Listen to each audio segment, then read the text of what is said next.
אסי בועט. כמה זמן נשאר? עוד 3 דקות, הכדור אצל גולן.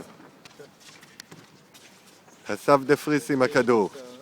איזה שער הוא הפקיע, אם הוא יפקיע עוד אחד. בועט! יו! הוא לא מתרגש. אבל כולם יודעים מה עבר עליו בימים האחרונים, מאז הביקורת בפורום. אסי לגילי.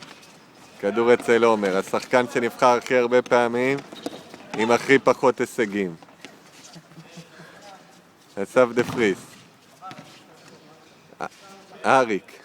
לא להאמין שהשחקן הזה הגיע לרבע הגמר, וגם נבחר ברבע הגמר, ששחקנים הרבה יותר טובים יושבים על הספסל. איתה של עומר, כרגיל, החוצה. זה ליגת הכוחות. זה ליגת הכוחות. למה אתה מתכוון, יוסי? כל מי ששיחק פעם בליגת הכוחות יודע שלליגת הכוחות יש חוקים משלה. יש עסקנים פה. מה, אתה רומז גם לדברים לא כשרים? לא, לא. בליגת הכוחות זה הלחץ מדבר. הלחץ. הלחץ או היכולת, או שבעצם הלחץ הוא מרכיב ביכולת בכדורגל המודרני. גילי לאסי. תרגיל יפה על גולן, אבל גולן לא פרייר. הכדור אצל יאיר.